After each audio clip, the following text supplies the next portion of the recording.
Hello everybody and welcome.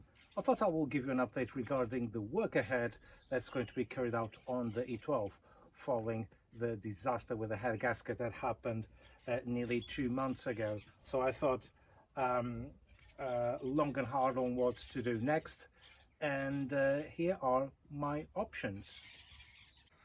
Well, there were several options on the table. One of them was to upgrade the engine to a 6-cylinder, but finding an M30 is not really that straightforward. Yeah, there's one or another on sale, but also that involve doing other modifications with the prop shaft, the differential and so on. Other options readily available will be to change to an M54 engine, but there were other engineering constraints, and I simply don't have the skill or even the facilities to carry out a large modification of that scale, and therefore bring the car a little bit more up to date. I possibly could put another 4-cylinder engine, but I don't think it will be right on a car this old, specifically a 4-cylinder E12. They are becoming quite rare these days, and I thought just go with the original one, get the engine repaired, and then just take it from there. So the head gasket is the most likely culprit. I spoke with a few BMW specialists, and they say that since the car had stood for quite some time without running, the head gaskets do have a tendency to degrade quite quickly on these M10 engines. But they said if the engine was not abused, especially on a sedated car like this, they don't think that the head would have any cracks or even face any warpage. But you never know.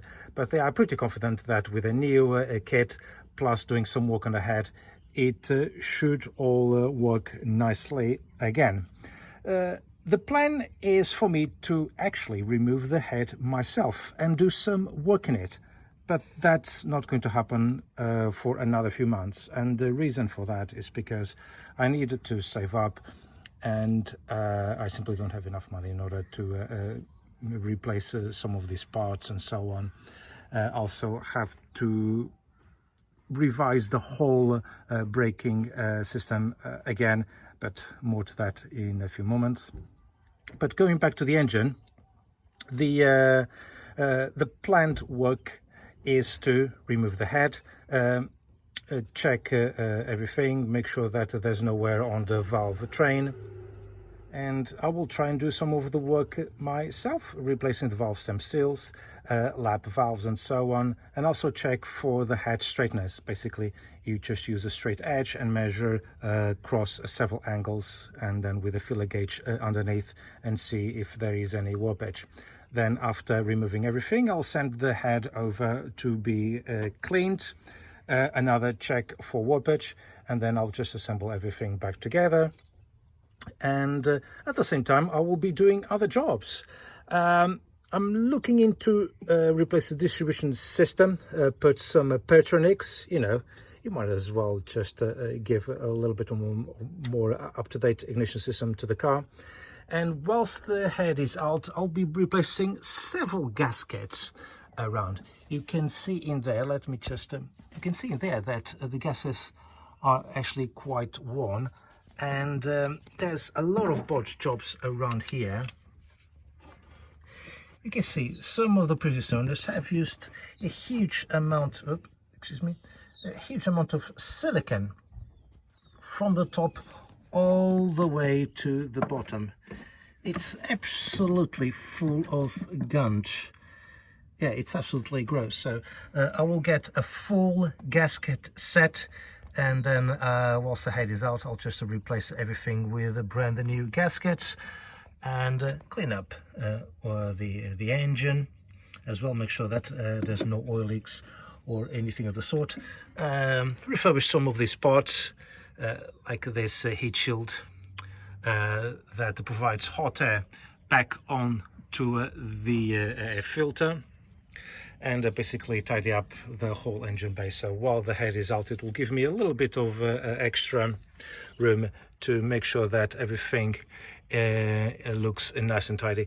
Replace a couple of those pipes as well, and I will try again to tune these carburetors, but the temptation really is to replace both of these with just a single intake and a Weber 3234. I think that's what's the name of it, 3234 double barrel single carb, which is much more reliable, easier to tune with the manual choke, and they actually have a better bit better power and fuel economy for these cars. And it was a very common modification for the 2002 cars.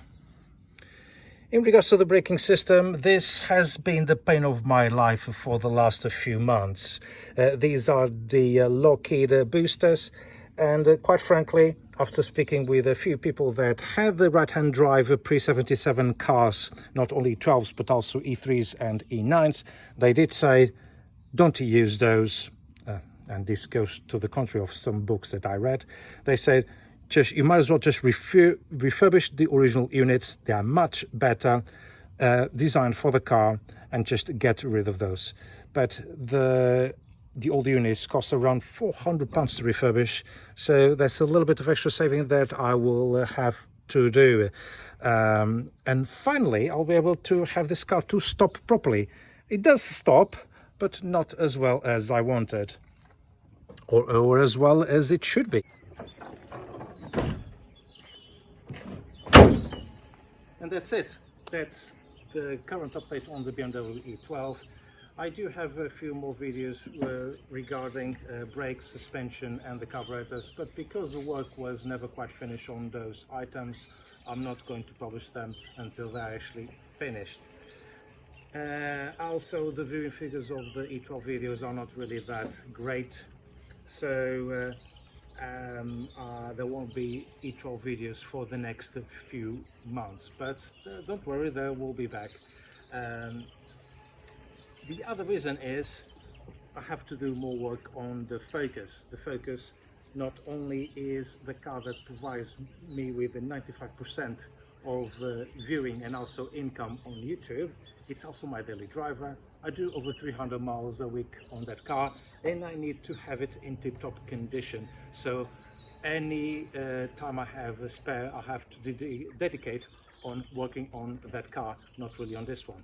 This one I have to save up, as I mentioned several times, probably already tired of hearing it, and I probably just keep it clean and so on. But new videos on this car won't come until spring 2024. So that's it for now. Thank you very much for watching, and I'll see you on the next video. Take care.